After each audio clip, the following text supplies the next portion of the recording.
Today's video will be about one of the newest hypes that you can find in the world of running, which is about these thingies. So in this video, we'll be discussing what actually the scientific evidence says about it, and I will also try them myself.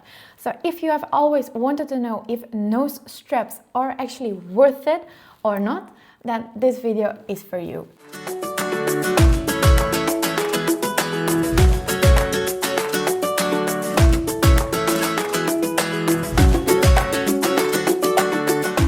I also just want to say the disclaimer that I have been approached by certain companies that do provide these nose straps if I want to work together with them, but because I am very much focused on scientific evidence, I didn't say yes to any of them. So also the nose straps that I bought here are just from Amazon, and yeah, just a full disclaimer.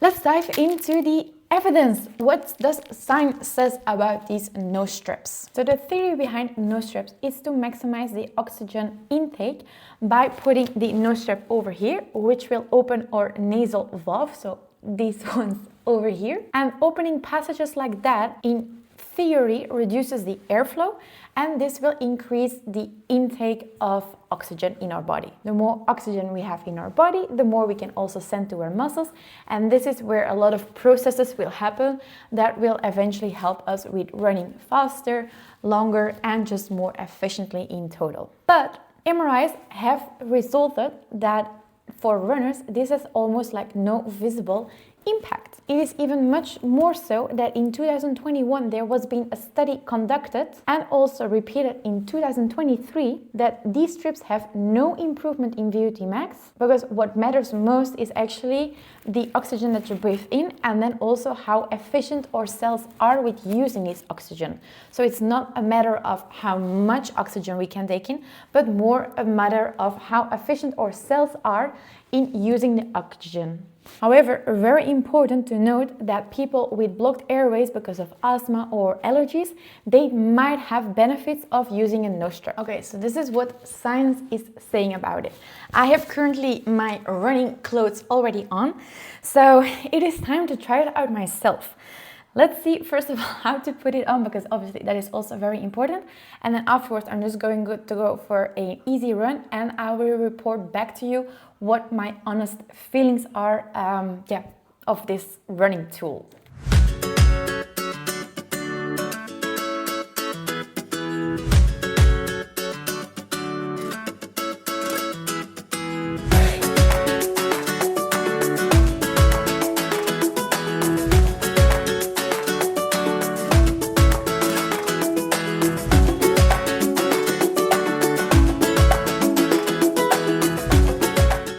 Again after my run.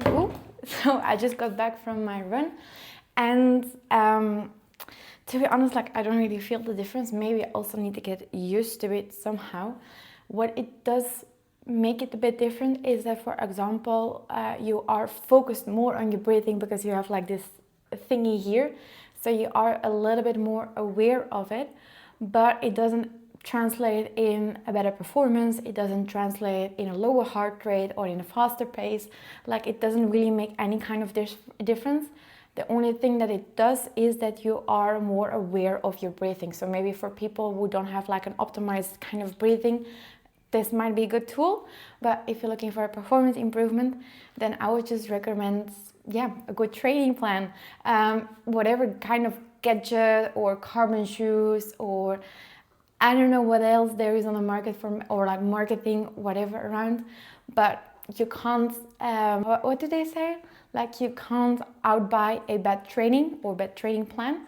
So my recommendation is just like, try to keep it as simple as possible. Focus on your recovery, focus on doing your trainings, focus on eating well, drinking well, and then you will more likely to make results than trying out gadgets that don't really have a scientific evidence to it. So that is also the end of this video. If you have more running trends that you are unaware of or you want me to look more into, just let them know, and I will see you in the next video.